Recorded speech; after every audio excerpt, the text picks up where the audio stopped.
We are very excited to present Dr. Kavin Ming, who is a professor at Winthrop University in Rock Hill, South Carolina.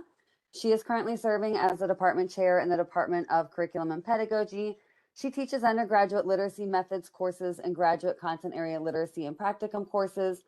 Kavin's research interests include at-risk student populations, culturally responsive pedagogy, content area literacy instruction, and multisensory teaching of literacy skills. And if anybody wants her email address, I'm going to guess it'll be at the end of the presentation, but we are very excited. She is also one of our board members for literacy in the discipline, and to be able to learn alongside with and from her about culturally sustaining disciplinary literacy specifically to physical education. So I'm going to pass it over to you, Kavin.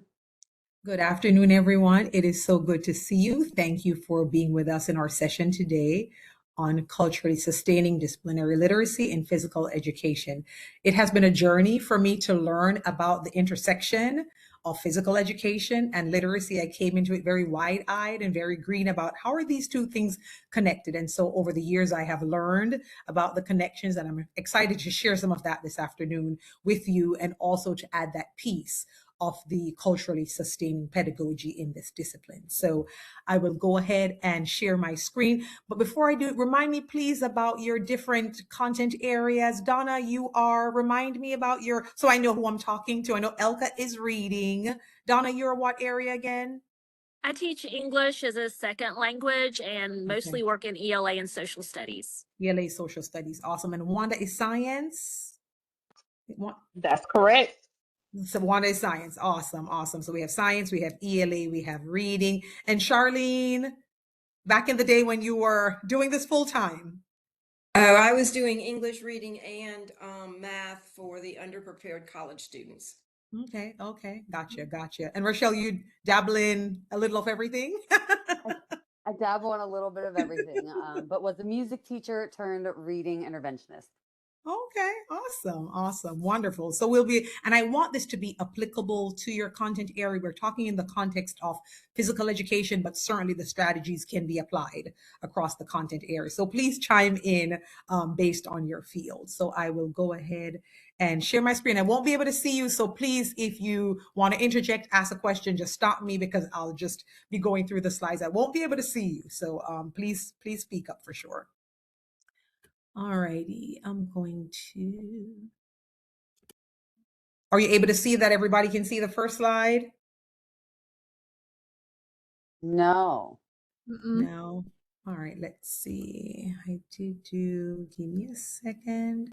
I don't think I didn't stop sharing. So let me just make sure. Share. Are you recording? Yes, I'm recording. The session is being recorded. Share. All right, let's try this again. Are you seeing it now? Yes. You are. Now let me do the slideshow from beginning. Are you seeing it now full screen? Yes. Okay, perfect. All right, so I think I had stopped sharing. All right, so our topic today, as Rochelle said, it's culturally sustaining disciplinary literacy in physical education. So tonight we're going to talk about some broad areas, the connection between literacy and physical education. We'll take a little time to talk about disciplinary literacy just to contextualize and build a little bit of foundation. We'll talk about defining culturally sustaining disciplinary literacy and what it means in physical education. We'll talk about things that teachers must consider as they are working across a variety of learners, and then we'll look at specific strategies in the physical education classroom, and then we'll have time for some questions at the end.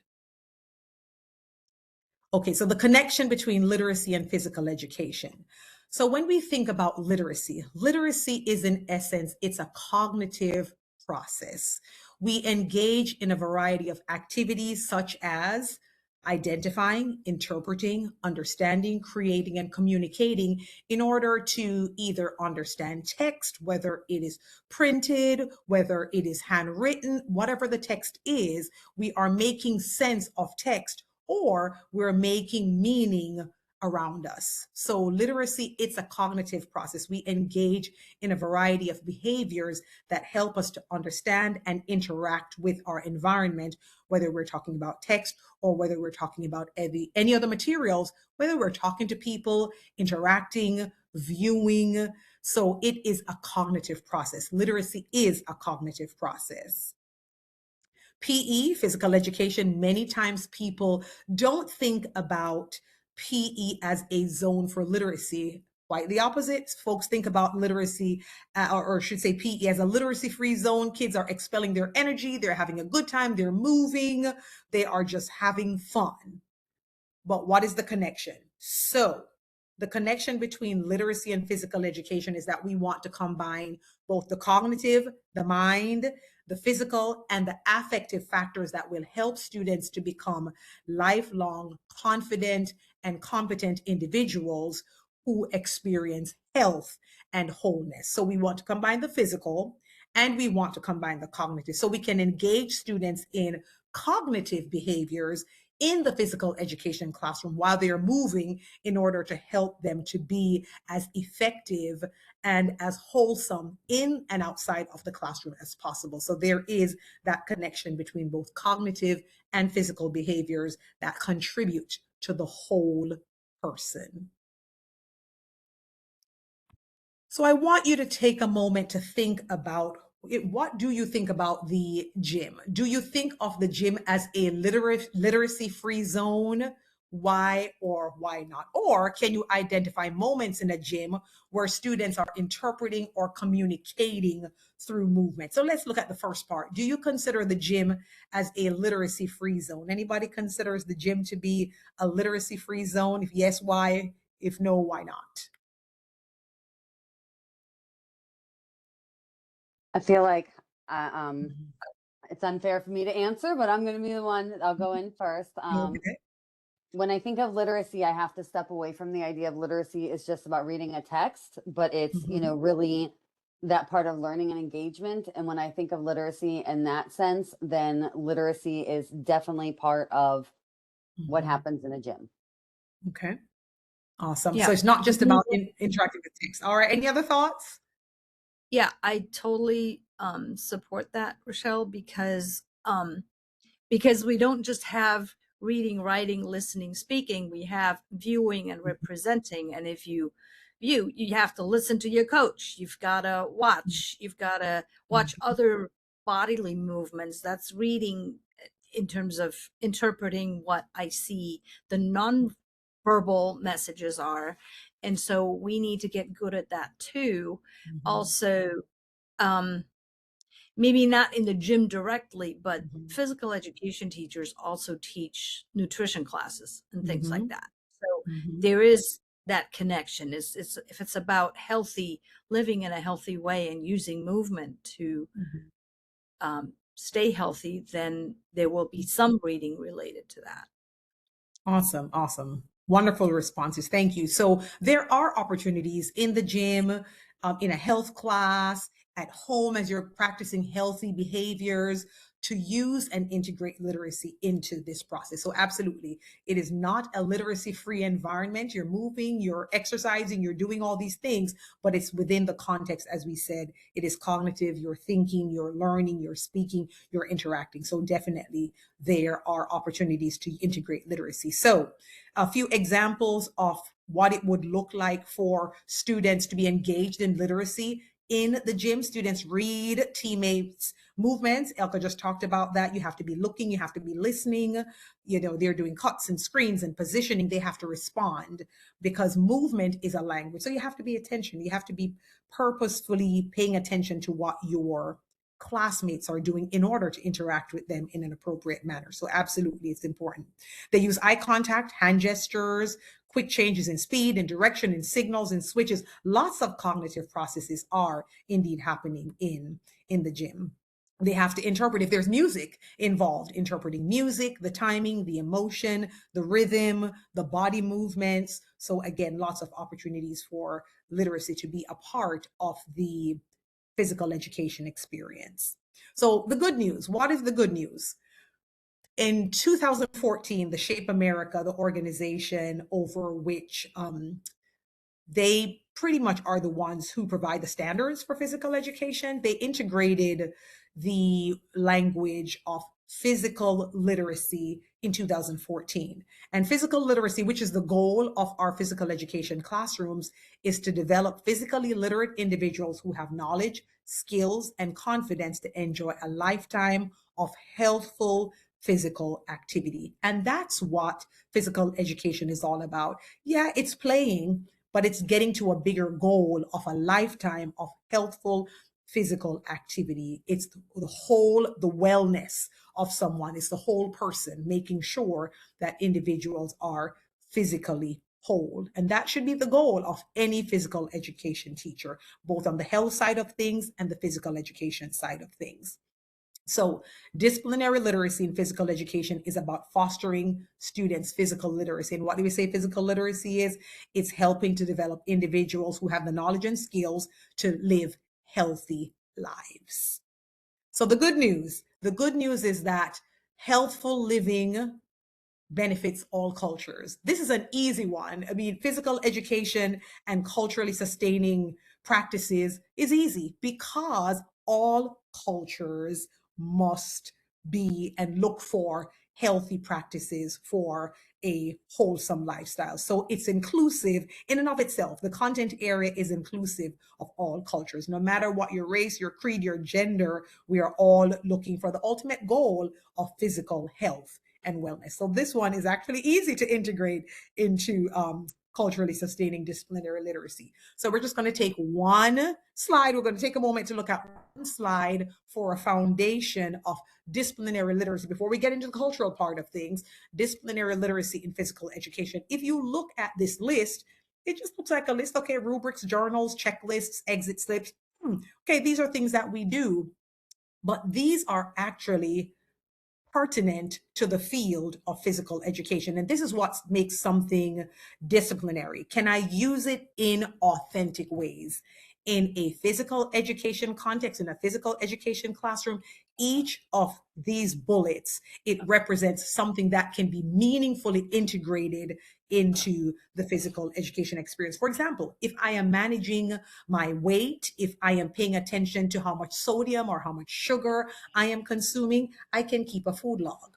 So a food log, it may be something generic in nature, but it's very pertinent to the field of physical education and health and wellness. So each of these, they serve as an example of a tool, a disciplinary literacy skill. It's a tool that I can use in a meaningful way in that content area. So activity logs, understanding the steps in a process in terms of performing an activity, assessing yourself, self-reflection, an exit slip, checklist where the teachers are making sure that students are mastering skills, journaling for you to just keep up with your behaviors and your goals, rubrics that measure your performance, and food logs are examples of disciplinary tools that can be used in a physical education classroom. So just one slide to just build a little bit of a foundation of what does disciplinary literacy in physical education look like.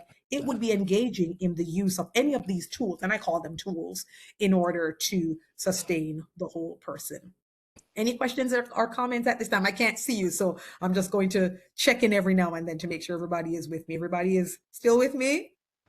You are all good. All right, great. All right, so now we'll transition into defining culturally sustaining disciplinary literacy in physical education. So CSDL, it takes physical literacy and it ensures that there is a cultural focus to ensure keywords, authentic and meaningful experiences for students. So it's not just engaging students in physical behaviors and practices for the sake of doing it, but we want to make sure that what we do in the classroom is meaningful to them, it's authentic to their experiences, it's authentic to their cultures, so that they can get the most out of their time in the physical education classroom. So it's engaging in the behaviors that we're talking about, but it's ensuring that it's being done in authentic ways to really mean something for them. So it's pulling their culture into the physical education classroom. So in CSDL, it's an approach that integrates specialized ways of reading, writing, and thinking that are unique to physical education, but again, centering on students, their practices, and their identities. In other words, we have to think about who is it that we're working with? What is it about this child and their background and their experiences that would make physical education the most meaningful to them? Okay, so we're integrating their experiences and their cultures and their identities into the physical education classrooms. Another point about CSDL, Students' diverse backgrounds are viewed as assets. We want students to know that their experiences, what they bring to the classroom, will only enhance the experience, not for themselves only, but for everyone who is in that classroom with them. So they serve as assets. And finally, CSDL, we're talking about it encompassing motor, health concepts, social emotional goals that are relevant to all learners. So we're not just cherry picking select groups to support, we are engaging all students across mental, physical, motor skills that will support their social and emotional growth. So I want you to just take a moment and think about, and again, you can think about it within the context of your classroom, but the question is, in the PE classroom, what are some specific cultural assets, such as local sports, dances, or community traditions that your students bring to the classroom, but are not currently in the curriculum? I won't show the answers just yet. So, and you may want to think about it, if not in a physical education classroom, in your classroom, are there assets that you believe could enhance your students' experiences that are not there yet? It's room for you to grow as a teacher by integrating some of the assets that students bring to the classroom experience. So you may want to talk about it in the context of PE or your content area if you're more comfortable, talking about your content area. In other words, are there opportunities for you to use students' cultural assets in your curriculum, in your classroom? So I saw this Alright. happen with lacrosse. My neighbors moved in and they went to the local high school, and he didn't fit in for basketball or football or soccer. And so by now, let's say this was 10 years ago, now girls lacrosse and boys lacrosse is very alive and well in Okay. the high school, and they're in the league and they're competing and doing very, very well. The same thing happened with swimming. The school itself didn't have a swimming team, but the local James Island swimming team was very, very successful, and they had nothing to do during the school year. And so it came from the students to bring up the swim team as a sponsored event, a sponsored sport that didn't have to happen on the school grounds. It could happen in a community center. And so those are the opportunities that I see coming from the students and actual student requests. That is awesome. Excellent example. So even the sports themselves, not necessarily something within a sport that already exists, but even introducing sports that were not a part of the curriculum, like lacrosse and swimming. So, and then taking that into the community. That's an excellent example of just integrating just completely new ideas that were not even there to begin with at the school. I like that example, Charlene. Thank you. That's a good one. I'm wondering about the social emotional component that you Okay. mentioned, because even I was never good in sports. I was always like, oh, we're not going to choose her on the team because we're going to lose, kind of thing. Right. Right. And Correct. it becomes an imprint that lasts. Then you don't feel you're good at anything in sports. But to me, that is also a cultural, emotional, social, cultural aspect.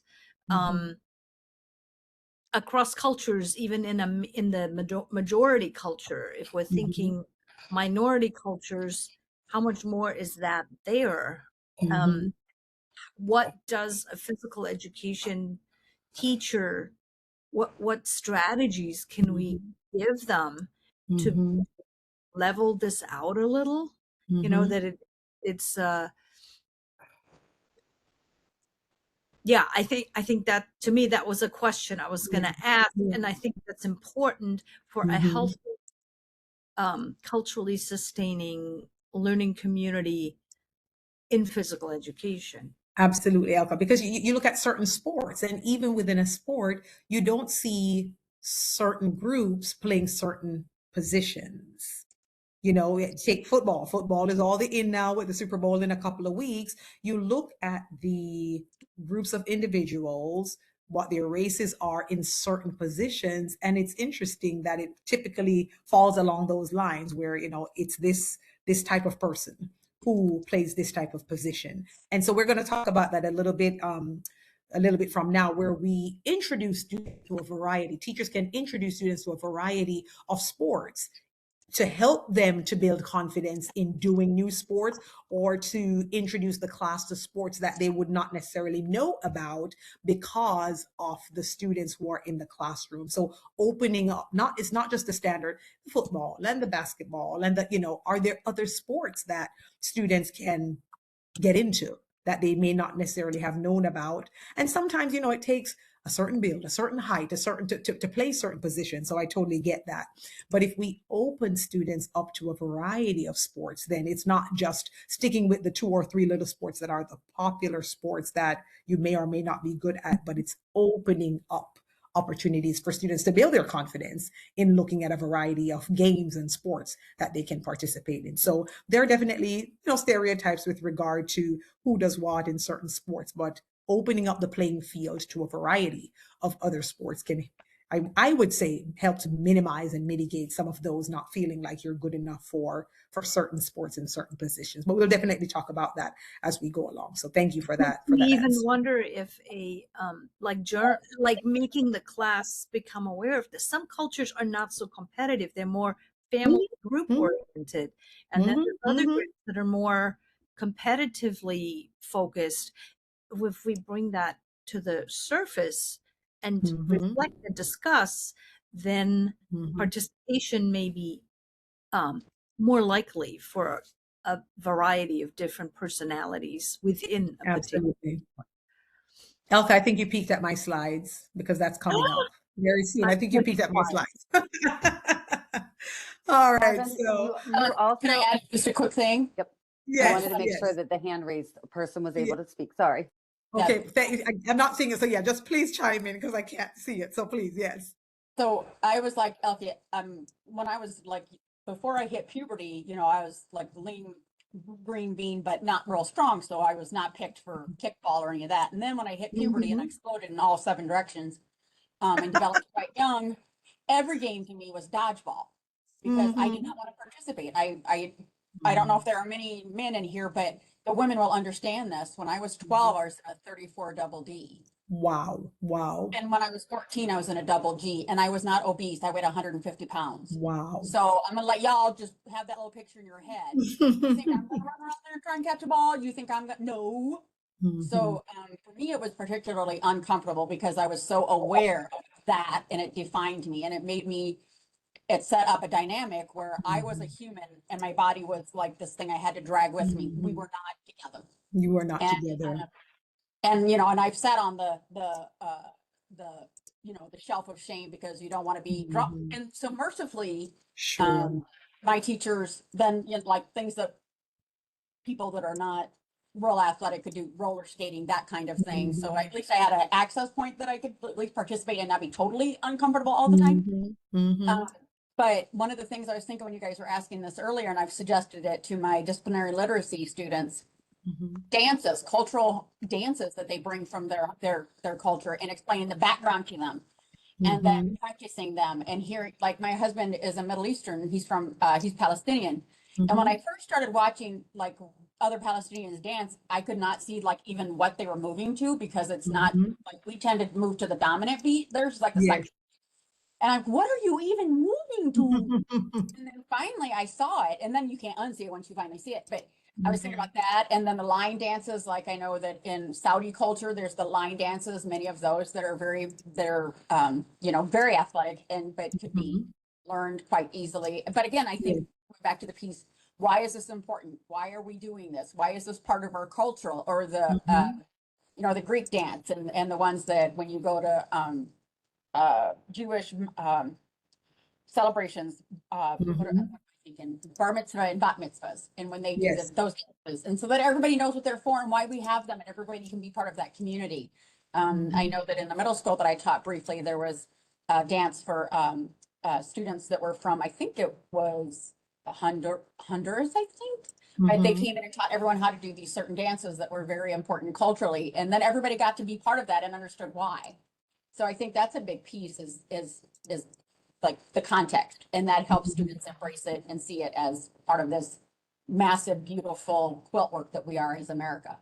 Absolutely. That's such an important point. So even going beyond the culture, especially in those middle school years when you said things are just popping in every direction and body image becomes a thing, can we get students involved in activities and games and sports that are, that are just easier on them with the changes in their body and having to navigate what that means and opening them up to experiences with just what other games and sports look like. I think that's a huge piece, and we're going to touch on that as well in terms of opening things up to so many other activities beyond the traditional. But the point about the body image is important to consider, and that's not necessarily a cultural thing, but that's just students having and children and young people having to grapple with their changing bodies when they're being asked to engage in these physical activities. So that's such an important point that you've made. So thank you for sharing that point.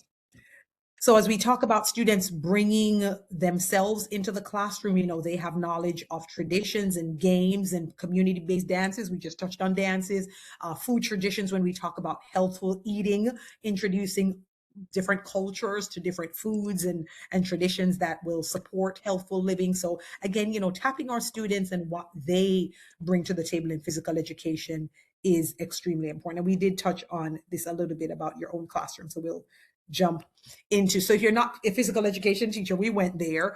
What are places or where places in the curriculum where you could see the benefits of infusing CSDL? So same thing, pretty much in the PE classroom or in a general classroom. So videos, podcasts, websites, social media, where students can hear authentic voices and authentic experiences of individuals from various cultures, encouraging reflection on identity and culture, helping students to learn about different processes, and also contributions of pioneers and individuals in the field of various cultures. So there are lots that students can bring to the learning experiences. So a few things that teachers must be mindful of, and Elka did touch on one of these, as you're working with students from a variety of cultures and you're really being mindful of your students, a few things.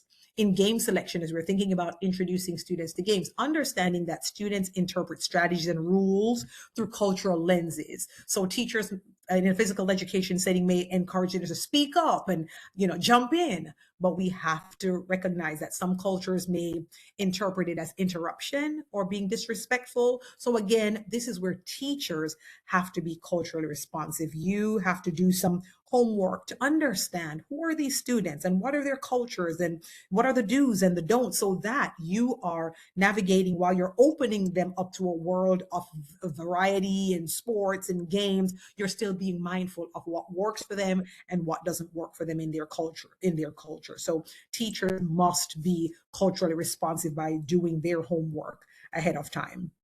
Also, teachers, as you're working with students in reading and writing tasks, students need opportunities to examine how bodies and movements are portrayed in media across different cultural contexts. This helps with self-esteem. And the person who just spoke, I didn't pick up the voice, so it may have been somebody who joined since we started.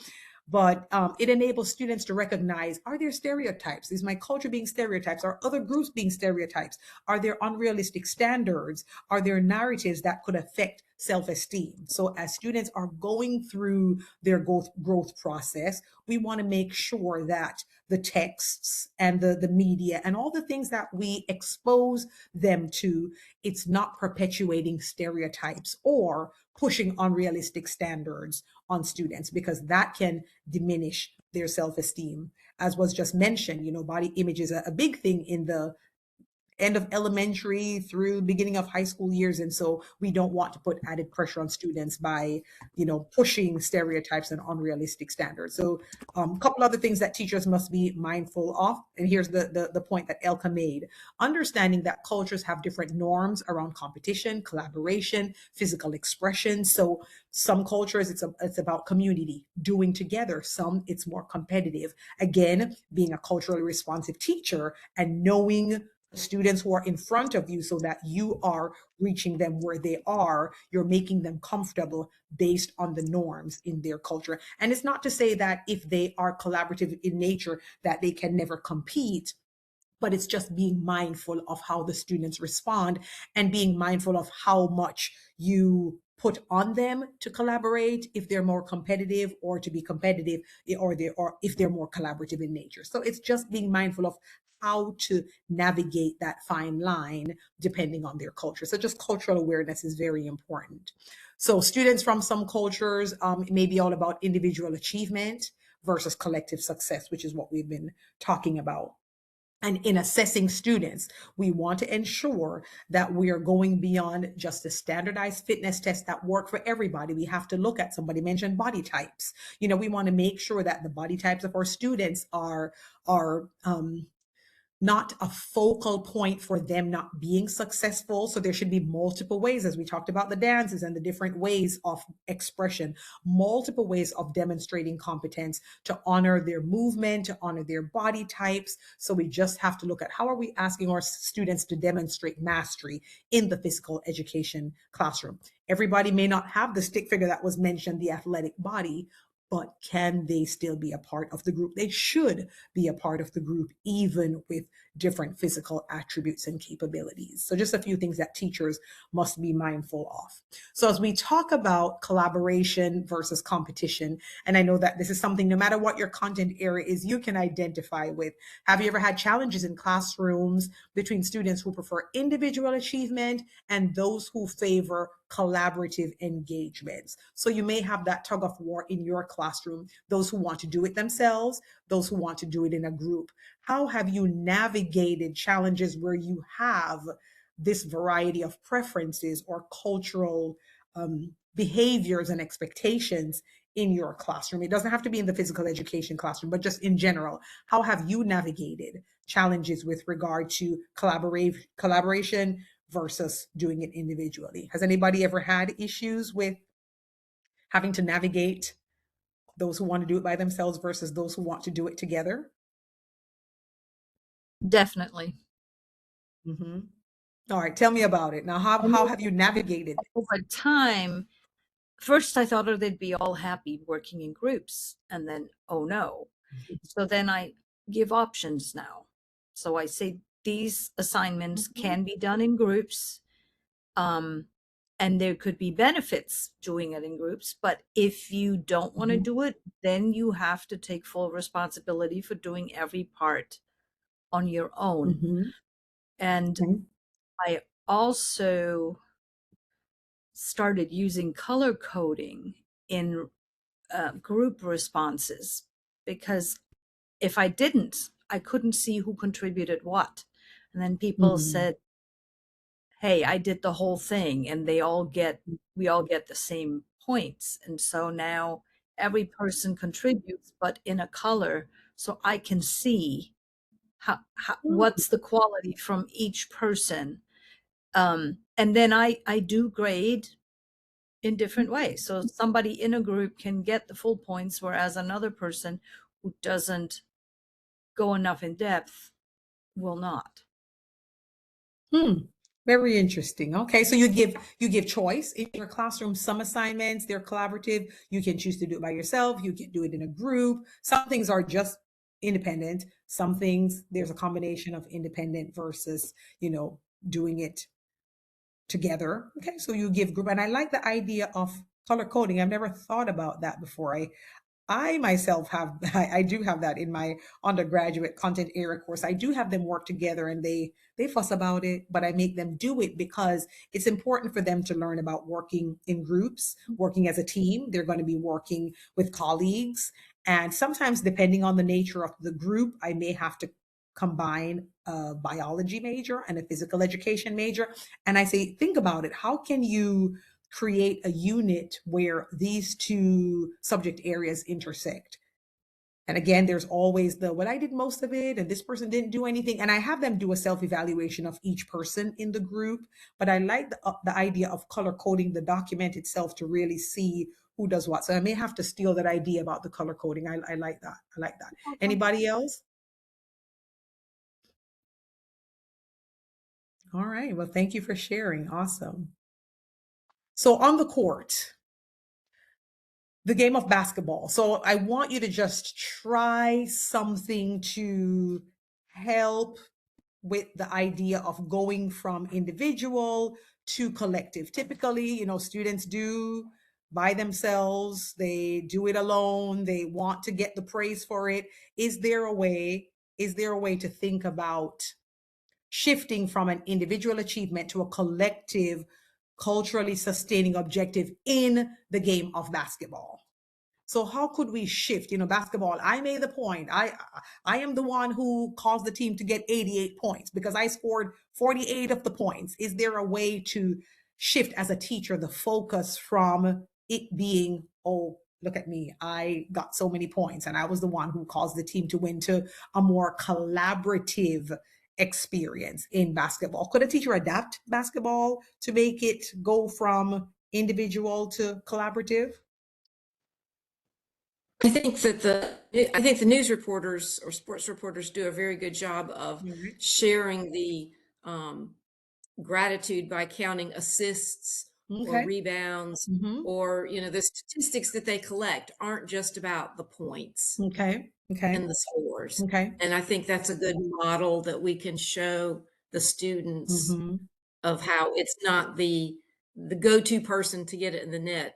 It's not all about you. Okay, I like that. So the teacher could point out, yeah, the final score was 48, 88, 92, but look at all the pieces that came together to give that score. This person had so many rebounds. This person had so many assists. So the teacher being explicit with regard to the contributions, not just the points themselves, but what led to those points. So I like that, Charlene. That's a good one. That's a good one. Pointing out all the parts of the game. It's not just about the points. That's great. That is great. Anybody else?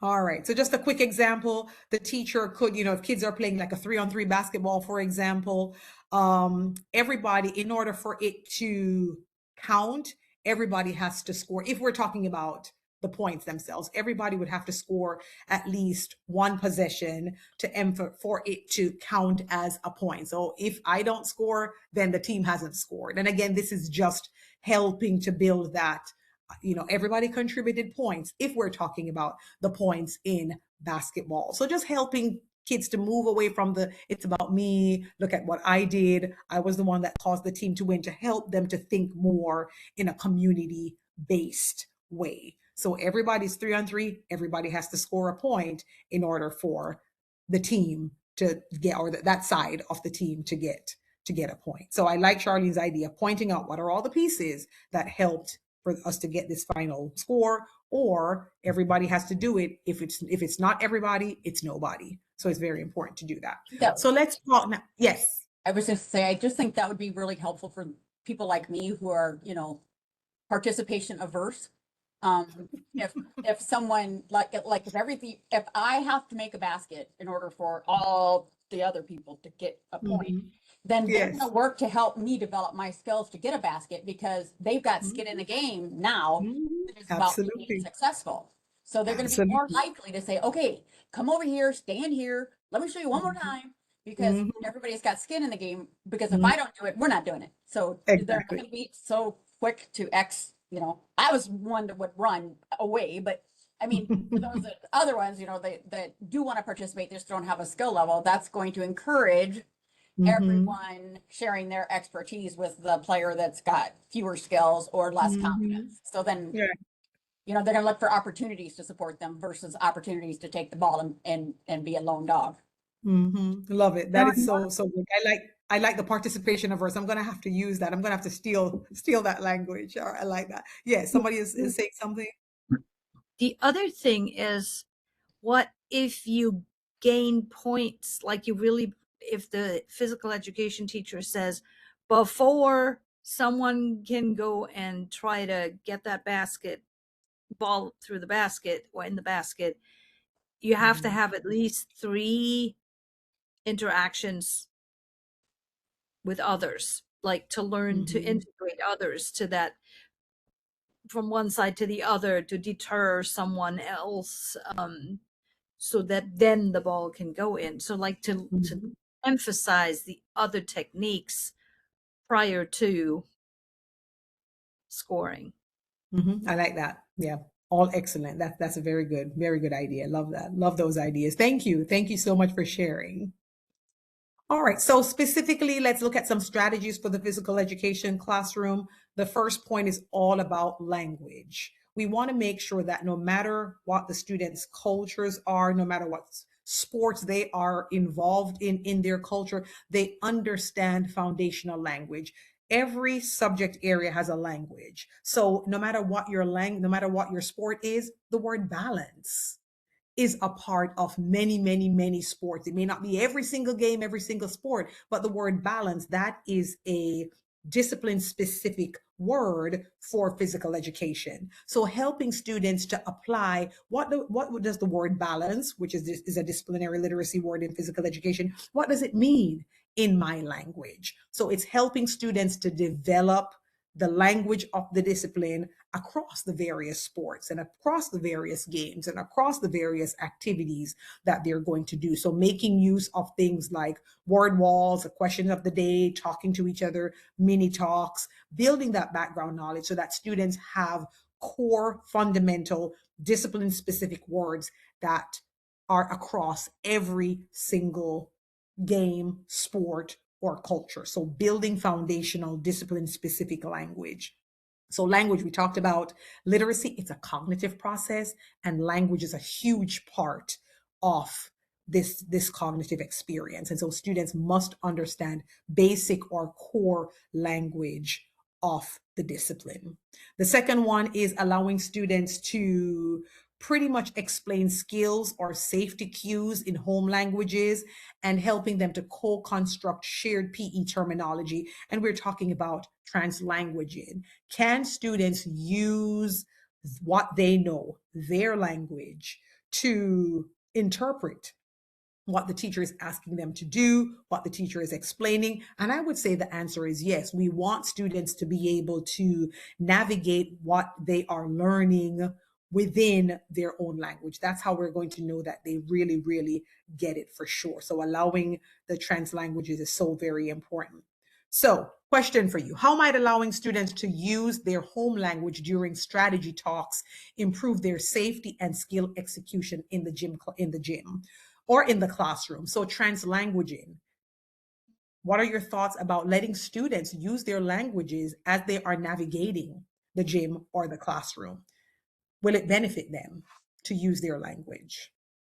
I think it would be a major strategic move to give directions in other languages, so that the defense wouldn't know what the offense is saying. I mean, there's single words and short phrases that we pick up as we travel that we think are really cool, but the students have them in their vocabulary and could say, well, what if we say this and go to the corner? And it's just a strategic way to give a plan and kind of keep it secret from the other team.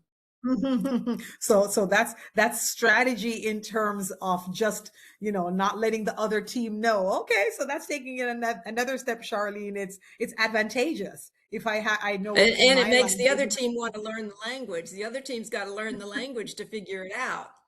Right, to figure it out. I like that. I didn't think about it from that perspective, but absolutely that could definitely work for sure.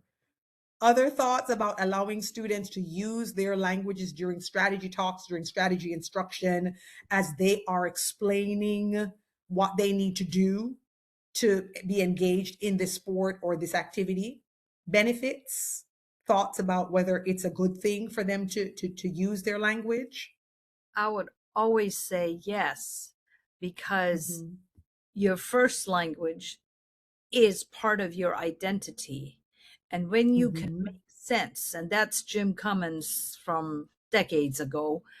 There's lots of research behind it that students shrivel, like they become fractured when they can't, when they don't see valued integration of the new and the first culture.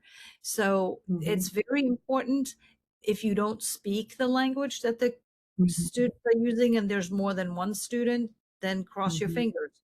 But somehow they try to make sense because they want to belong, they want to be integrated. So it's something to value and not, but maybe make time frames right. So like work it out and then bring somebody from another culture in and see, can you explain it to him? So if you can't explain it to somebody else, then you kind of got it. Right, right. You know that they get it when they can, absolutely, when they can explain it. Sure. So those are definitely valued points for why it is beneficial. And I do agree that it is beneficial for students to use that translanguaging. So it helps students to understand the rules. If they, as you mentioned, Elka, in their own language, and Charlene, if they can explain it, if they can interpret it, if they can tell it to somebody, then you know that they truly understand it. So it helps students to fully understand the rules, the safety cues, and the boundaries. And sometimes in the gym or being outside, it's a safety thing where they really know what they're supposed to do. You know that they're fully aware so that they won't hurt themselves or they won't hurt other people playing a specific game or sport. It helps students to grasp tactical requirements more quickly. They get it when you know that they have heard it and can master it in their own language, then you know that they definitely have it. It increases their confidence and willingness to participate. If I'm not quite sure, if I don't quite know what I need to do, I like the language participation averse. I may just back into a corner because I don't know what I'm supposed to do. So it definitely builds students' confidence and their willingness to participate. And it connects new skills to familiar language. And so this is where you know that they truly learn the skill if they can connect it to almost their background, to what they already know. So it really does support them. So a few other things about what CSDL looks like in physical education: centering diverse cultural practices. And what we mean by that is placing culture at the core of students' educational experience, the curriculum that we choose. And we alluded to this before, where we are looking at a broad focus across multiple sports, multiple games. So it is, the football and the basketball, but we want to have the soccer and the salsa and the hip hop and the kneel jump. I learned about the kneel jump, going from kneeling to build leg strength as I was doing some research for this. Can you kneel jump? It shows that you have strength in your legs. Classical dances. So again, for body type and for body structures and for all the things that we're navigating with our bodies, when we open up a variety of games and sports that may be more comfortable for some students versus other students, it makes for a more inclusive environment. So our curriculum should be broad with regard to the range of movement practices that we expose our students to. Analyzing cultural text, we want students to, again, develop that critical thinking, that cognitive capacity. As they research text, we want them to analyze, we want them to critique written histories, videos, interviews across cultures, looking at practices across cultures. What does physical activity and wellness mean in culture A versus culture B? Comparing as it relates to health, the health side of PE. What are healing practices in certain cultures versus modern medicine in today's culture? So looking at health and wellness and what that looks like for a variety of cultures. Again, exposing students to a wide range of knowledge. A few other things. Okay, before we do that, we'll reflect and respond. How would you say students would change for the better if their cultures were consistently reflected in physical education and the health curriculum? How do you think schools would change for the better if students' cultures were consistently reflected in physical education and health curricula? Do you think that schools would be better if students' cultures were consistently reflected and encouraged and pushed in physical education and health? Well, the mental health alone would be improved Mhm. because we know if we go back to Maslow's hierarchy, you know, after food, shelter, and sex, we need to feel like we belong. That's the most important thing. And so if I see myself represented or I see my culture represented, then Yeah. I feel like I belong. And if I am the insider, if I'm a disciplinary insider because I know best about this particular dance or this particular game that we play, you know, when I was, you know, my grandfather played this growing up and yada yada, then I have a sense of purpose and I feel integral to the function of the school. I'm no longer an outsider now, I'm an insider. Yes. And that is Yes. huge. Very good. Very good. Absolutely. Excellent point. And that fosters when I feel like I belong, I'm a part of, you know, it just builds community. It builds that cohesion. It builds that positivity. So very important point. Any others? Well, and commonality is what I hear her saying too. You know, as things are more in common or not in common, but you understand the differences, it just raises the level of interpersonal relationships that we need to exist together. Mm-hmm. Very good. Very good. And, you know, I would sometimes in add, society, we don't feel like that. We don't feel like we are connected. We don't feel like we, you know, work together and belong. And it just doesn't feel cohesive in the world around us right now. And so it's important to, in our school nuclei, it's important for that belonging to be a part of the everyday experiences of students. Somebody else was going to say something. yeah, I was going to say it goes in both directions. It goes in the direction of integrating those that are part of the minority culture, but it also opens the doorway for those that are of the majority culture. Like, oh, this is really Absolutely. interesting. Oh, that's fascinating. I actually am melting what I don't know. I am instinctively first afraid of. So if we melt that I don't know enough about this other, then there's more natural collaboration Yes. possible and it's easiest maybe in the phys ed setting because there's not the ultimate academic pressure of I have to read everything and write Right. everything. I can actually body communication and listening what somebody has to share. I can create a bond that then helps later when we have to fight through math or something else. Absolutely. Again, it's building that community. Very good point. Excellent. Thank you. Thank you for those points. So a few things, fostering, and we've mentioned this before, just pretty much highlighting what you've said, fostering that inclusive environment where diversity is celebrated and not ignored. Students see their cultures reflected in the curriculum. It validates their identity. It helps them to feel recognized and respected. Again, that point was made already. It exposes students to cultural practices that promote understanding. Elka just mentioned that understanding, cooperation, respect. You know, what I don't know, I shy away from. What I don't know, I fear. And so when we open students up to exposure across cultures, it definitely promotes understanding, which can never have too much understanding. A few more examples of what CSDL looks like in the physical education classroom. Again, emphasizing vocabulary a little bit more. So understanding discipline-specific vocabulary, teaching explicitly those words, and we talked about this before, biomechanics and defense and adagio, basic step, off step, when analyzing, moving, and writing reflection. So this is just pretty much emphasizing what was said before. We can never build too much vocabulary. We want across games, across sports, across events, for students to see that there are common words, there are discipline-specific words that pervade every single group and every single strategy.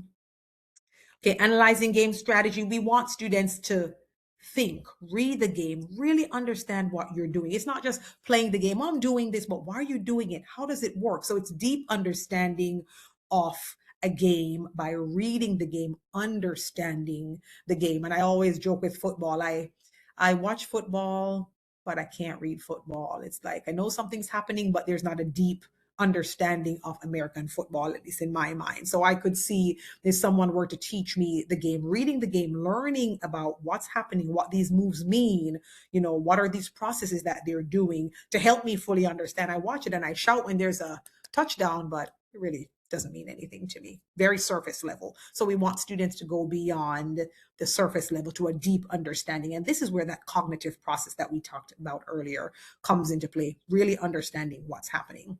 A few more examples: authentic problem solving. I love this one because many times across subject areas, my kids will ask me, why do I need to learn this? I'm never going to use X or Y. And sometimes I really don't have an answer. I just say, do it and do it well, just because you have to learn it. Maybe one day you will, but with physical education, for the most part, you can connect what they're doing in the physical education classroom to real life. Because remember, the ultimate goal is health and wellness. And health and wellness is as real as it can get, as practical as it can get. So helping students to explore, investigate real world problems that are pertinent to their community. So how can I look at what's happening in my community? How can I look at data, and what are activities and practices and initiatives that I can put in place to help the people in my community? So it's helping students to really recognize, where are the deficits, where are the issues, where are the improvements that can be made within my community, within my culture, and what am I learning in this context and this classroom space that can help to improve my community and my culture. So I really like this idea about being student-centered and having students look at sports and look at games and look at health and wellness with a critical eye. Critical analysis, again, building the cognitive. Students engage in reflection on the historical and cultural context of physical activities. What did this mean in my culture then? What does it mean now? So helping students to analyze and reflect on health and wellness. Students must analyze how rules in a sport have evolved over time. How have we grown as a society? What have we learned? How are we improving in our practices? Things we used to think were good or things we used to do no longer. We have learned, we have improved our knowledge, and how are we moving forward in health and wellness based on new knowledge? So we evolve in so many ways, and health practices, healing, things that we consume, things, we get new knowledge, we gain new knowledge over time, and we want students to be critical. How has behaviors, games, how have these things improved in my culture over time? And critiquing media. We've mentioned this before. We're kind of hitting this point several times, looking at media representations of body image in fitness magazines. Are groups being stereotypes or groups being praised? How does it make me feel when I see certain things in magazines, or now it's not necessarily magazines, but social media? And so it's helping students to be critically aware of their own culture. I know we're running a little short. Do you want me to skip the reflect and respond? I know we're at 7. Yes, please, Rochelle, Kevin. thoughts? Sorry. Say that again. Yes, please. Sorry. Okay. So yes, let me move from these reflect and response just for the content. All right, just a little bit more reading and narrative performance. So having students work within and across cultural groups. We want students to be intermixed. We want students to work across groups, to critique each other's movements, to give each other feedback based on what they're seeing, because we all see things through various lenses. And so it's important for me to work with others who may not think about things like I think about it, in order for me to say, I never thought about it like that way before. So when we engage students across cultural groups by, I'm recording myself and I want you to give me some feedback. We're working together, we're collaborating to help students to learn from each other. Not everybody can write, not everybody can draw, not everybody can respond in the same way. So we want to give students choice with regard to how do I demonstrate what I know? So creating infographics, posters, infographics, it could be demonstrations of physical demonstrations. So we want to ensure that we are providing opportunities through infographics. We use infographics here as an example, but providing students with lots of opportunities to express themselves and to show their knowledge in a variety of ways, because learners are very different, their contexts are different, and their abilities are different. So a little bit of then versus now. This is an activity I'm going to skip over. this activity just to give a little bit of a side-by-side comparison. We're almost there. So just 3 more slides, I believe. So just a quick side-by-side comparison of what we've been talking about. So for example, vocabulary in action. What does it look like generally, and what does it look like from a culturally sustaining standpoint? So for example, students rotate through stations labeled with terms. They read a brief card, they perform the movement, and then they describe how the task fits the term in a small group talk. That's a generic activity in the physical education classroom. How could we make that culturally sustaining? Having students connect terms to sports or activities common in their communities. Double Dutch, basketball, pickup ball. So again, encouraging them to put their cultural context, looking at what this means. What do I know about this from my cultural standpoint? So it's a generic activity and asking them to make connections to their community. Another example, strategy and game design, having students modify familiar games or playground activities to meet a fitness objective. How can we make that culturally sustaining? Inviting games from different cultural backgrounds. Again, as we've mentioned before, making sure that students are seeing multiple cultures and analyzing multiple cultures for how game strategy and design differ from culture to culture. And finally, reflecting and talking, giving students a unit and having them create reflections or video journals explaining how a chosen activity relates to their identity, community, or future health. How do we transition that to culturally sustaining elements? Ask students to draw on specific things from their families, from family stories, from their church or neighborhood programs, from their home practices, from what happens within their home. So really asking them to look within their day-to-day communities to reflect on whatever skill, whatever task, whatever concept it is that was taught in that lesson. So in one sentence, culturally sustaining disciplinary literacy in PE helps students master the academic and movement language of physical education while using and valuing their identities, their traditions, their practices to become effective learners and to become lifelong learners who value health and wellness. The references, if you would like these references, I can share these references with you. Thank you. Are there any questions? I went a little bit over. I apologize. All right. Questions? I have to pay you a compliment, Kavin.